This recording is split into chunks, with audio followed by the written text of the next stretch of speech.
today we're going to talk about the centers. So Danielle's just going to do a little quick overview of each one, and that's going to kind of give you just a generalized idea.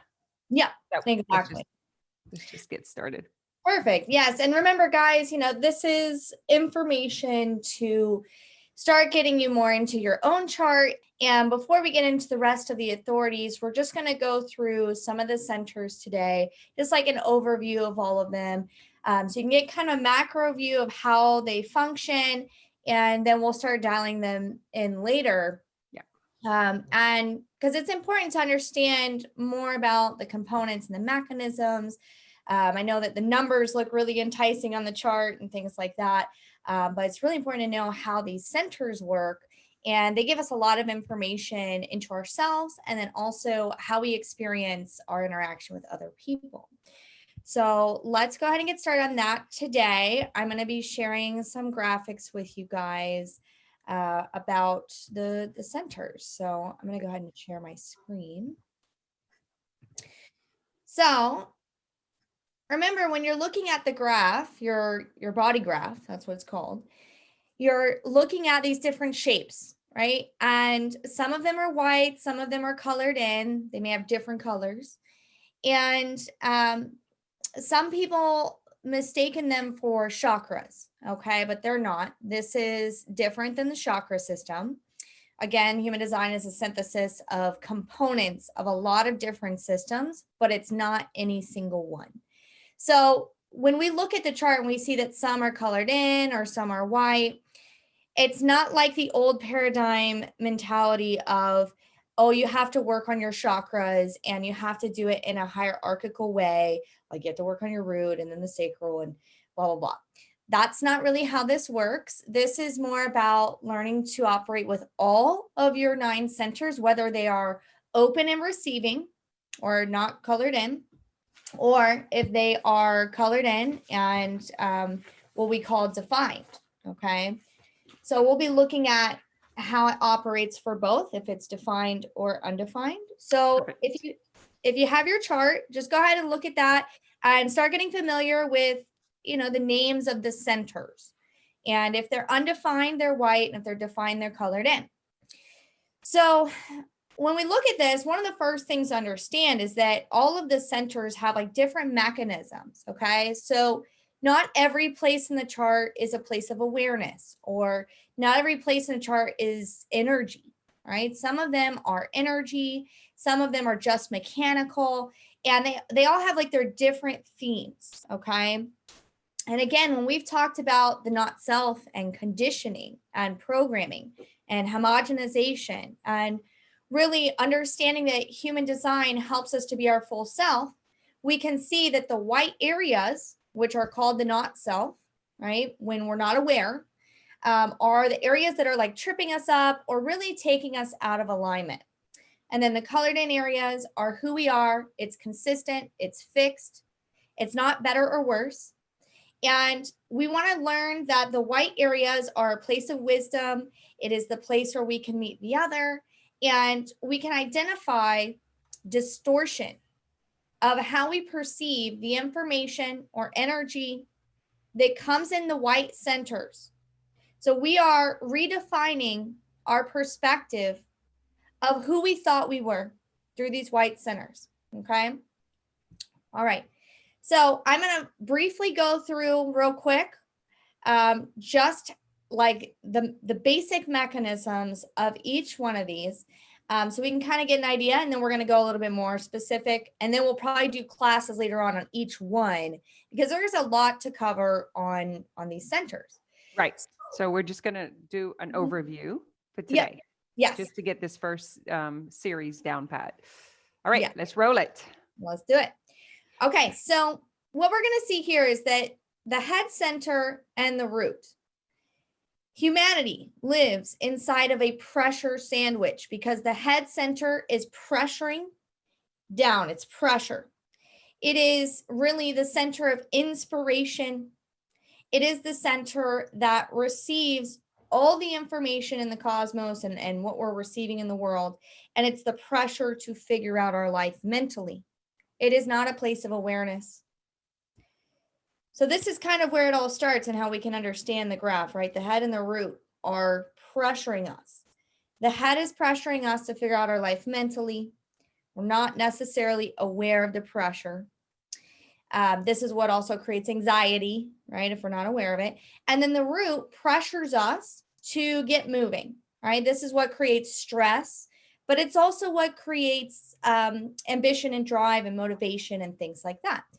So these are the first things to look at, right? Is that this pressure sandwich that we live in, we, instead of distorting it, instead of trying to get rid of our mental pressure, instead of trying to get rid of the anxiety or trying to figure out our life mentally by going off of all of our inspirations, right? Ooh, this is inspiring. Let me go try this. And rather than trying to get rid of the stress by hurrying because we feel we don't have enough time, we want to allow energy and information, pressure to go through us, right? So we want to be aware of it and then watch ourselves as we try to cope with this energy, because the whole planet is trying to cope with that energy. We have the pressure to think and we have the pressure to move, to do things, okay? So this is where we want to use it to our benefit if we need to, identify it if it's unhealthy, and stop with the negative coping mechanisms, because the negative coping mechanisms can lead to depression, anxiety, and really dangerous situations. So could you describe what is a negative coping mechanism that you're speaking of? Just one example. Yep. So with the root, as an example, it would be like rushing around, not feeling like you can rest, driving fast, just trying to hurry through everything. Okay. And things like that. So in order to attain and achieve, right?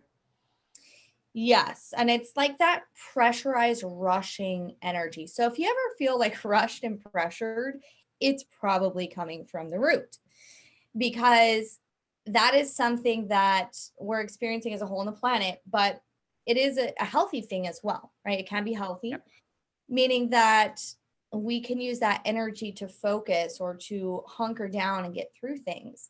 But really that like excessive pressurized stress is really unhealthy. So if you're ever feeling that, what you want to do is take a deep breath, probably recognize that it's not yours. First of all, we know it's not healthy, whether you're defined or undefined, if you're feeling this kind of pressure. And take a deep breath so that you can really process what's happening, and then tune into your authority.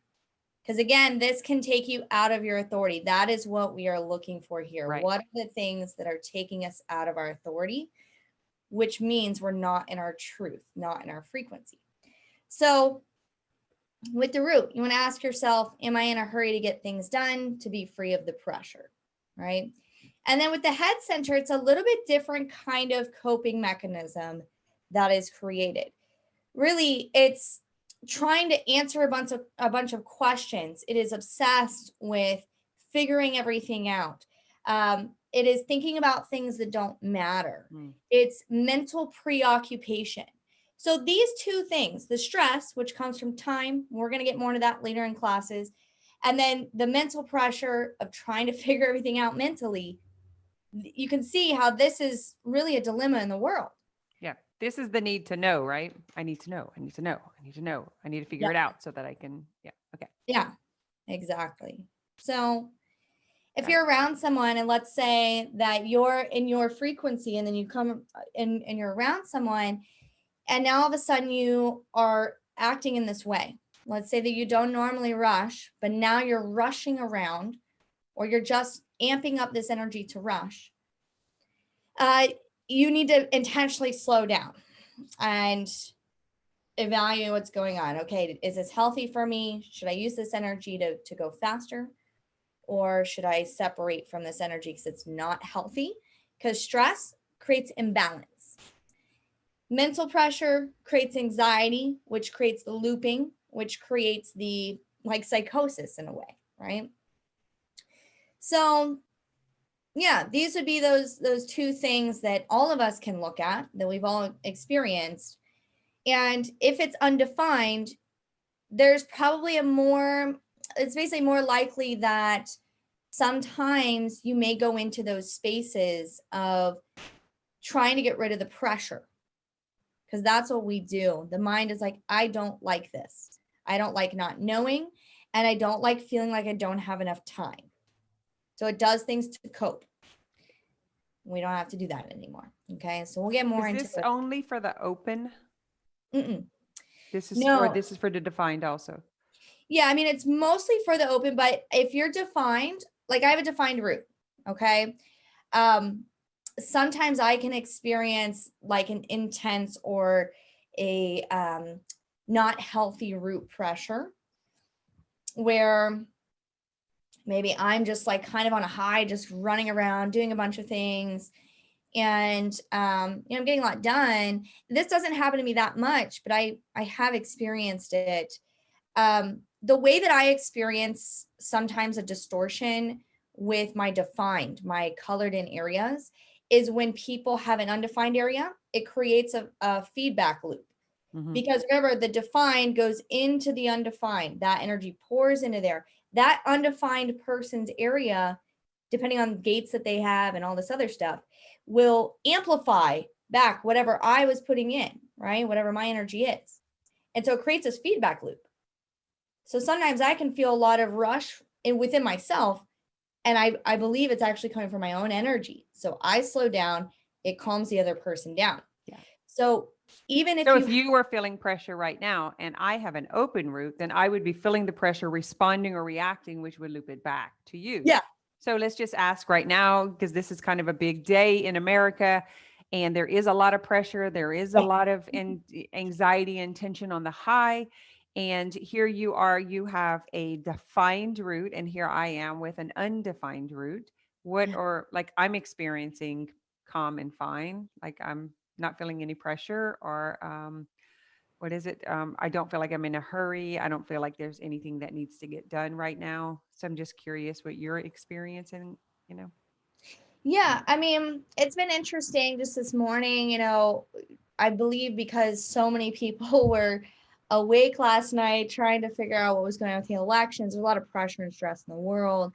We're also coming out of some major transits like Mercury retrograde, and we've got some big stuff coming in. Like I'm feeling just ready to go and ready to take on the day, basically. But yeah, no pressure. Yeah. Okay. That's it. That was my question. I like to give an example so that it makes more sense, because it seems to be that's the typical questions they'll ask is, well, if I'm defined, what does it mean? If I'm not defined, what does it mean? And so I like that we can kind of feed that back off. Okay. So that takes care of those two, and that's the pressure and the anxiety. Yep. So let's move on to the awareness centers. Okay. So we're going to break these charts up into like a different way than maybe we normally would. But the awareness centers, there's only 3 places of awareness. Okay. In the chart, we have the spleen, the ajna, and the solar plexus. So these 3 triangles that give us 3 types of awareness. Now, awareness, what we need to understand about it is that it is information, and that it's coming in as fear. And fear is the root of intelligence, right? We think of awareness like being aware of things, being, in that space of like, okay, I'm perceiving that stimulus. I'm perceiving that awareness, that information. It does actually come in as fear. So right away, we can see that fear is not bad, right? It's just energy, and it's just a specific type of information that comes in. So we have splenic awareness, which is about survival. It's a frequency that only operates in the now. So I kind of think of it like this, like almost, it's like a frequency, but it's like almost a straight line because it's very fast. It's like, like what's happening right now. This is the fight or flight awareness. This is, what do I need to do to survive? It is health awareness. It's your lymphatic system. It is fears about survival, which is what keeps us alive, right? So the spleen is this, older awareness, right? That we've used and we still have. We'll get more into that in a minute. The ajna, this mental awareness, is frequency that operates over all time. So you can think of the future and you can think of the past. And the ajna is what receives the pressure from the head center, right? We talked about that pressure. The ajna is what receives that pressure, the mechanic of that, and tries to interpret it, tries to churn out an answer. So the ajna is kind of like the mental answer box to like our life's questions. And the ajna is, it's trying to predict the future based on past experience, right? And patterns, and trying to make sense of what happened the day before. So it's this computer program that's, it's taking in, what's happening in the now experientially. And then it's also taking things in based on patterns, like snapshots, like snap, snap, and here's like a pattern. So it's doing a lot of different things. And then it's also operating in a frequency of unique knowing, right? So we have experiential past, we have patterned, which predicts future, and then we have our unique spontaneous mutative frequency, which is like inner knowing, right? Which it's like a spontaneous boom. I know something that's because it's just inside. I didn't experience or read about it. It or just from what we're getting from the top, right? Like that, how we're interpreting according to our personal experiences. Yeah. I think of this like when I give the analogy of the file cabinet, it's like we just have these stories that we file in our head, like, oh, we got to remember that so we don't ever trust them again. We got to remember that they're capable of that. And we store all this stuff in our head. Yeah. Yes. And this for is our safety. Yes, this is because we live in a world in this time, this evolution, this part of our path as a humanity. We are collectively in this space of the ajna. So we're like at the end of the development of it. But we've gone through a long time of trying to figure out life mentally and strategizing life. So this is why when we talk about this stuff, it's just what I was saying about how the computer program, right? And how it's been programmed by society and patterns and teachers, all these things, right? The conditioning and programming. Like this means this. If they say that, if they think that, if they do that, that means this, right? And we try to put it all in this little basket, of labels and a way for us to interpret it, to understand it in order to keep ourselves safe.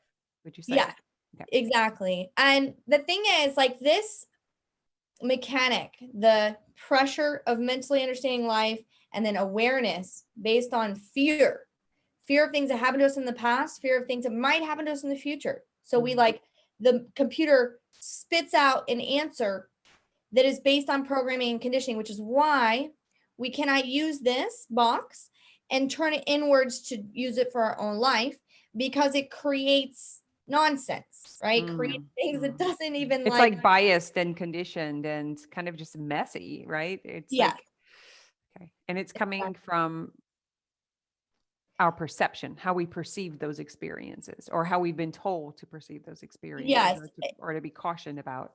Exactly. Okay. Yep. And it's coming from like, because the world's been telling us since we were born not to be ourselves, right? And so we try to be all the white stuff.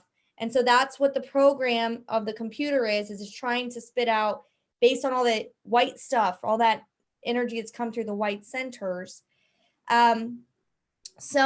But this center and this mind, because the mind lives kind of between these two, is for other people. So when we don't use the mind for our own life, and now we're in our truth, meaning we're operating in our own frequency, we're in our space, we are who we are, we understand the white stuff, that's coming through our white areas is information and wisdom. Now this box can actually be our translator. It becomes our translator of our truth, our frequency that's not distorted through the program. When it's clean, when you mean not distorted, it's clean space. Yes, exactly. Okay. So it's really important. It's like our best tool that we have as humans. But as we can see, we have to clean it, reprogram it, And that's what we're doing. And then we here. got to get over the judgment of what people think about us when we quit thinking the way we've been taught to think. Yeah. I feel like that is, one of the biggest obstacles to overcome. Mm-hmm. Yeah. So as an example, like if you have an undefined ajna, Mhm. which would also I mean that do. you automatically have an undefined head center. But if you have an undefined ajna, this is, first of all, it's a sign of being open-minded. It's a sign of intelligence. Doesn't mean that if you have it defined that you're not intelligent, but you may be more fixed in your thinking sometimes, right? Intelligent according to what you know. Yeah, just like ability to experience unlimited capacity to think about different things, right? Open-minded. Mhm. So, but if you have it undefined, the conditioning of this or the distortion is because the thinking, the computer box is not consistent the way it churns out answers. What it tries to do is it tries to prove to everyone how intelligent it is, and it tries to prove to everyone that it's certain. I'm so certain. Well, we're not really supposed to be certain because you're open and you can be certain about some things, but it's almost like a momentary certainty. It's certain to whatever is in the moment. Yeah. And then moving through. But we as humans want to convince everyone, no, we know. And we want to prove that we know because we don't. Yep. Yeah. Okay. Yep. So you want to ask yourself, like, am I trying to prove to everyone that I'm certain? Are you kind of carrying that energy around? And it's different than conviction. This is like mental. Yeah, I can relate to it. Yeah. And so saying things like, I'm not really sure, or yeah, maybe, and being open to your beliefs and your thoughts changing, right? It's almost like open to a curiosity, like a willingness to be curious and explore without feeling that makes you dumb. Because some people say, oh, if you're not on one side, then you must be on the other. You can't be, or, they'll say things like, oh, it's like, even like we can talk about it right now. It's like, you have to be on one side or the other, or you're flaky. Right. That's what we are conditioned to believe. I get told that all the time, that's, it's almost like irresponsible for not having a judgment or an opinion. Yeah, exactly. A set judgment and opinion, I should say. Okay. So you said that if you have an open ajna, you automatically have an open head. Yes. And so if it's defined, is it automatically defined also? Does it go as a pair? Not necessarily. Like you could have the throat defined and the ajna defined and not the head. But like if the head center is defined, you automatically have the ajna. Okay. So it's kind of like in that way. Basically, the channels, which are the lines between here, like these spaces. Yes. If both of them, like if it's connected and colored in, that's what makes the centers colored in. So that's why you have definition. Okay. We'll get more into those things later. Yeah. Okay. Okay. So the other way that the ajna can like show up in a distorted way is like trying to figure out your life mentally, trying to get rid of chaos, those types of things. Yep. And kind of being preoccupied with that. We'll go more into this. I'm going to stop asking questions because we have 30 minutes to finish the rest. We'll go with it. The spleen, right? If you have it open, like undefined, if it's white or if it's colored in and defined, if it's undefined, then you are maybe holding on to things that don't serve you.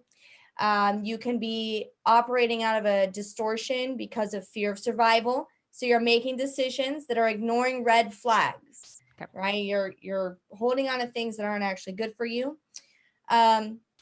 And if it's defined, you may have a consistent sense of well-being and way that you like survive. And we'll get more into that later.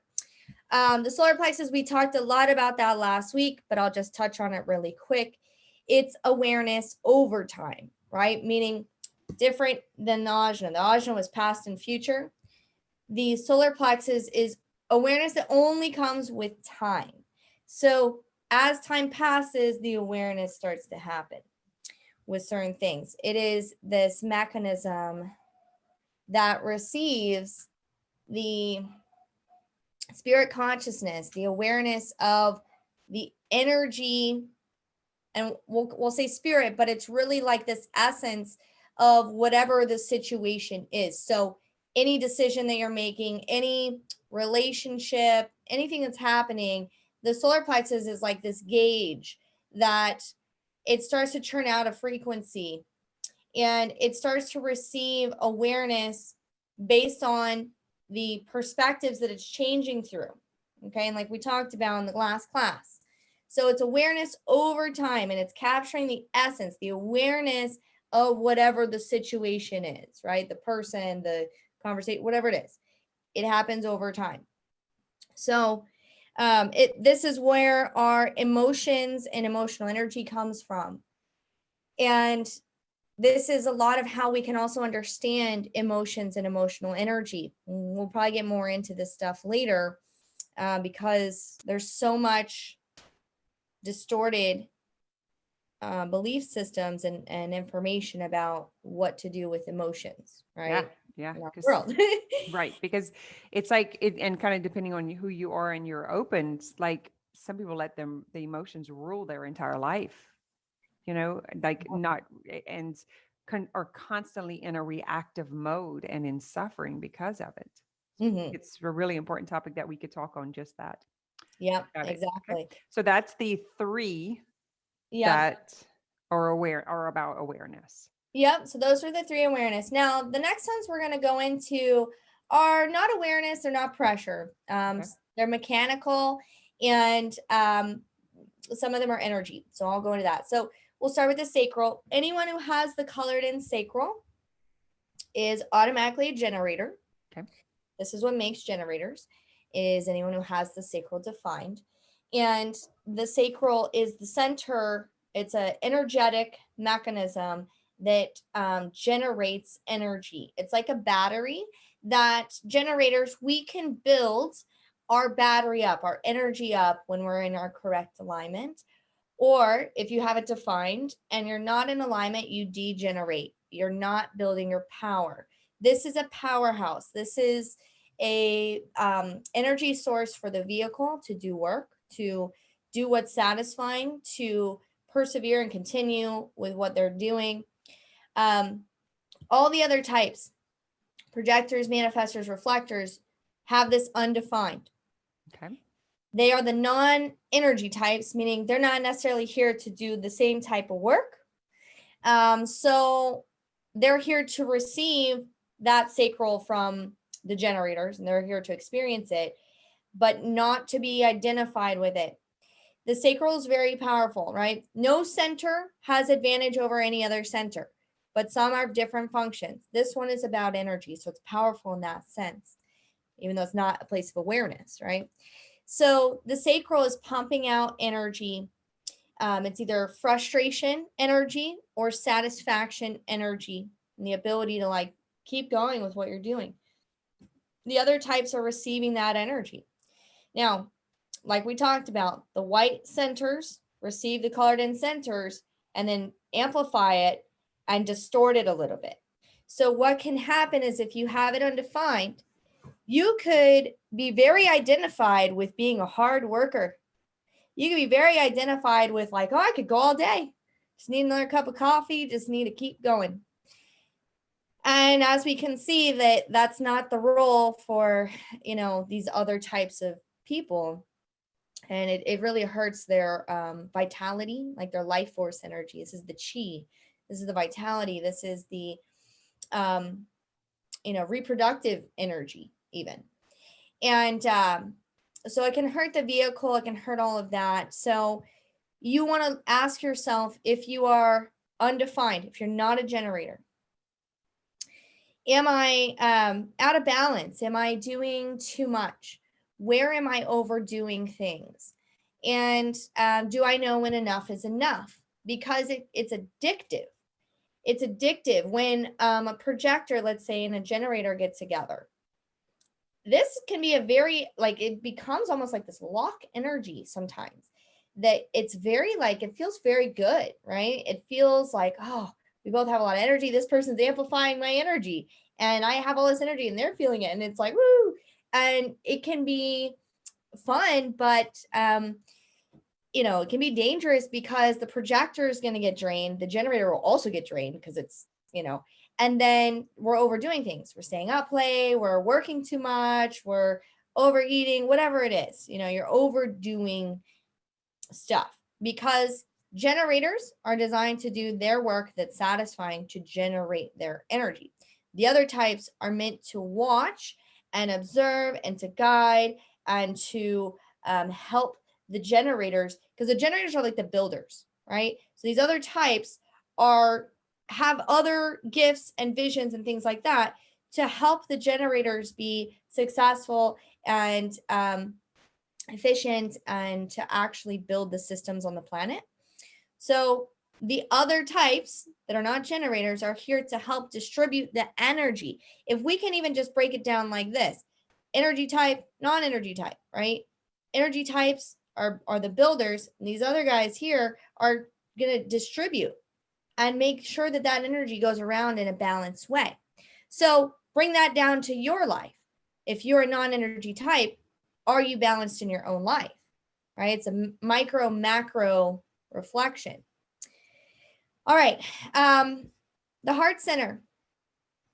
It's the smallest center in the chart. Look at that. So tiny. This is actually a lot of times called the ego center. The ego is not bad. We're going to do probably a whole class just on that. Yeah. We need to talk about that. But don't get caught up on that. We will figure that out later.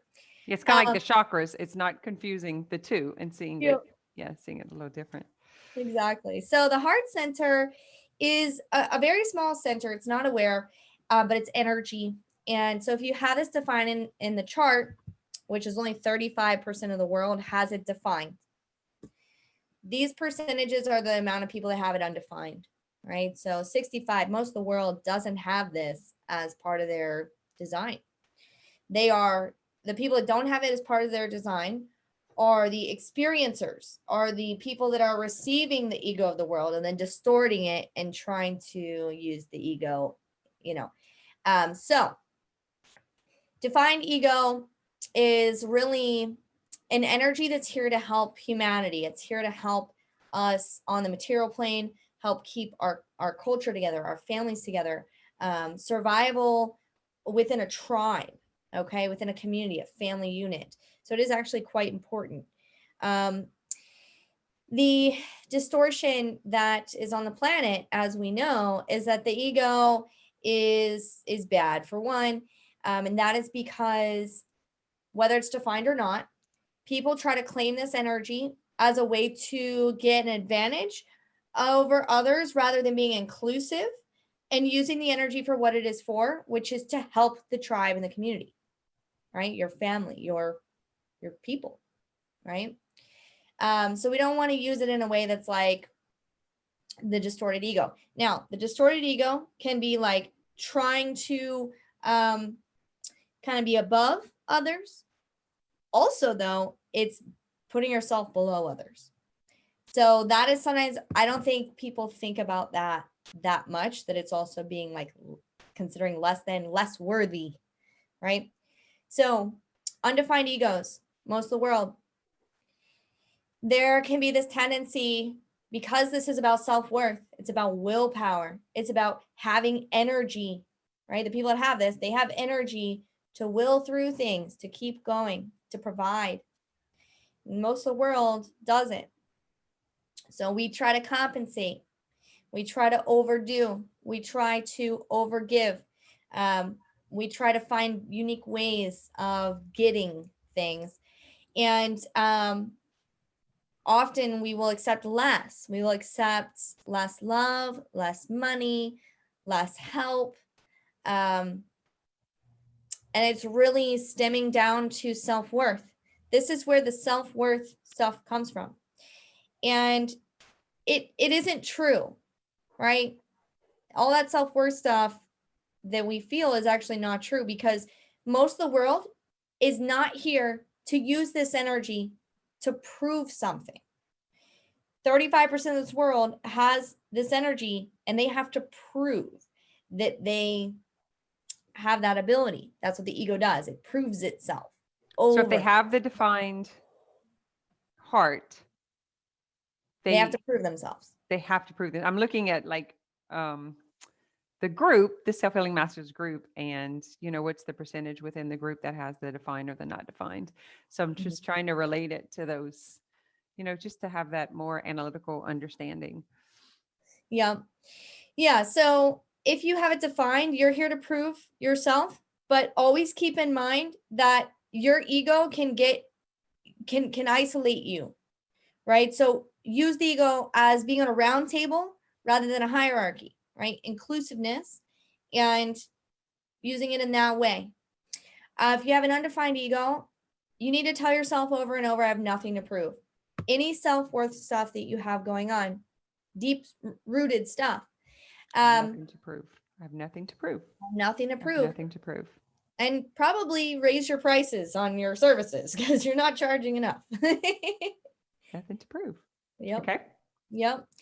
And then one more thing with this is never make a promise if you have an undefined heart. Because if you say, I will do this, it's like willing yourself to do it. And this is actually what causes the self-esteem, the self-worth stuff, is because we make promises to people and we can't fulfill them all the time, right? So then we beat ourselves up and it creates a whole cycle. We'll get into that later. That's interesting, right? Because we're get judged by our commitment to not changing our mind. I see this with my healing focused entrepreneurs. They can't change their mind. I already said I was going to do that. I already started this group. I can't close it. I'm already committed. And that's so important, considering 65% of those commitments. We can look at it that way. Yeah. Yep. And I have an undefined ego. So I remember too, when I heard about this and I was like, okay.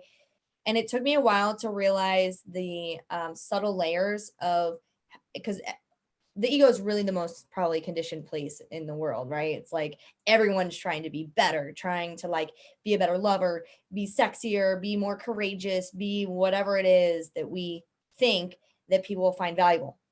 Be more intelligent, be more make more money, because if you make, especially like in this online community stuff, if you make more money, then that means you've arrived. That means you got it figured out, right? And so it's like, I see it there too.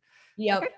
And this is where like the societal programming and conditioning comes from. So yeah, we'll probably do a whole class on this, but all right. G center. G center is the center where there's a mechanism in here that they call it the magnetic monopole. Don't worry about that. We'll get into that later. But it's where literally there's like a string pulling you through your life down your fractal path. You have a specific location in existence, whether you have this open, undefined, or defined. So this is the mechanism of human design, right? We have the numbers on the left and right, and then there's this mechanism in the middle that pulls us and holds us together in the illusion of our separateness. It's a pretty important center. We're going to go more into that later, but basically it is about direction of your life, direction of your love life. It is sense of self. It is identity. It is location. It is that place that all of that stuff goes through. So if you have it defined, this means that you have somewhat of a consistent direction, consistent type of love life, consistent type of identity. You might have you have an identity, right, that you go through. If you have it undefined, it means that you're unlimited to all of that stuff. You're an empath to all of that stuff. You're an empath to people's sense of self. You're receiving that and then possibly mistaking that as your own. You're receiving other people's sense of direction, sense of love life, whatever it is, and then trying to recreate that in a distorted way in your own life. If you're undefined in this G center, that is also a huge gift. It means you're going to be one of the greatest guides on the planet. And it means that all the people in your life need to be seen as like signposts or guides for you. You're a great guide to others, but when it comes to your own life, you're not designed to have a fixed direction. You have to stop thinking about being so preoccupied with the direction of your life and who you are, because you're able to see a lot based on the people that you're around, and you're receiving so much energy and information from them about that. And we'll do a whole class on that. But one of the main things with this is, if you have it undefined, you're going through your life picking the right places, the right locations, because as we start to see more and more with these mechanics, is that all of this stuff, these codes, it's about location. It's about geometry. It's about where you are in existence, right? We like to see all this stuff and get all these numbers, but like, don't forget that. That is a major understanding that is a basis of all these systems. Because if you're correct in your alignment, if you trust your life, you trust that consciousness that makes your heart beat, then you're going through your life and you're supposed to be where you're supposed to be. You don't have to figure it out. This goes for everybody. Now, with a G center that's undefined, if it's white, this is especially something that you have to, really surrender to. And eventually you'll see so much freedom and liberation and, just this sense of like understanding people on a different level. And so for you, if it's an undefined G, you have to pick the locations, like, which stores you like, which restaurants you like, how you feel in different places that you've lived in. And you need to hire people if you need to find those things. If you need to buy a house, hire someone. Don't try to look for yourself. You're not designed to find your location with what you have internally. So you need to hire somebody. If you're single, you need to hire a dating company. Ask your friends to bring you somebody, right? It's going to come from somebody else. That's interesting. So if you have an undefined G, you're looking for guidance. Everyone will automatically give you guidance. If you're an undefined G, everyone's going to be telling you where to go and what to do. Like, hey, I want you to come meet this person. Oh my God, here's a house for you that you're looking for a house, here you go. And but those can give themselves permission, like, to seek the guidance, right? Like, I'm always just open to, like, where's the guide? Where's the guide? Where's the, where, just kind of be in that. But if you have a defined G, you are the guide. Okay, so it depends, like, where that information is kind of, because remember we were talking about the head center. Mm-hmm. We can become perpetual seekers to find answers because of that. But when it comes to your love life, your direction of life, and your identity, your sense of self, that is the G center, which is different than mental seeking or emotional understanding or survival. Yeah, would you say it's like an inner knowing? The G? Yeah. Would you say it's this inner guide? No. G is really mechanical. It's just like a little compass thing, right? That's moving us around. It's very mechanical. We're not even aware of it. It is, it's, if you can imagine that in your existence, in your life, it's this direction that holds everything together, holds your reality together. Okay. So I'm thinking of it like a pivoter. Yeah. That's a good way to put it. Yeah. So if you're trying to use your pivoter to go find your direction, now your whole life is going to be out of direction. Yeah. Because you're moving that thing that's changing your whole life. Yeah. Just letting people tell you, and they will tell you, and you can ask them, hey, I need a house, or people will always tell you what to do, right? It's just, are you one that should be listening to that or not? Well, then you use your authority, right? You use your authority.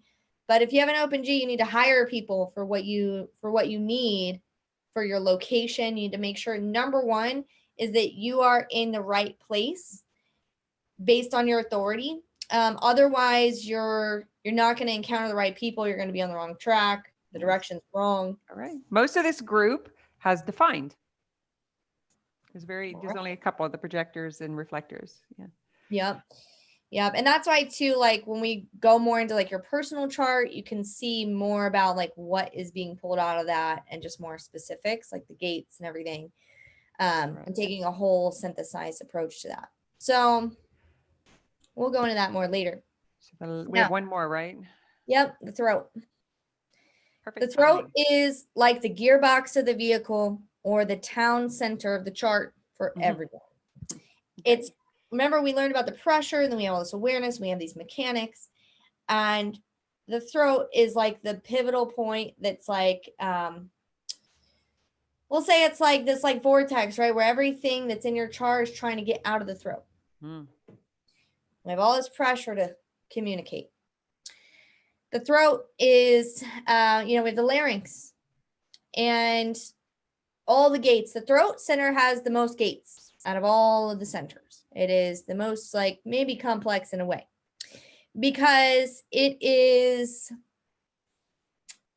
filtering air. That's what the larynx does. Our communication is air and frequency.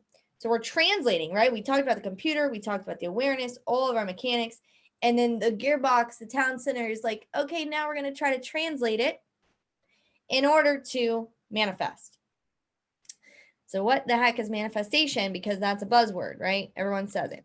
Manifestation comes in two ways. It is through communication or direct action. So all the gates in the throat have to do with that. They have specific roles. But the throat is, we're communicating our frequency. When we hear people speak, and sometimes we might admire them, or we might just, wow, I don't know, but they're impacting me. I can feel it, like the way that they're communicating right now, or whatever it is, their message, really, you're feeling their frequency. We can feel the frequency of truth or distortion, right? So it is important to learn about your throat, whether it's undefined or not. I'll even take whole calls and just spend it with people on their throat, because if this is all about getting into our true frequency and everything ultimately coming out the throat, we need to know how each of us has a unique voice, a unique way of expressing.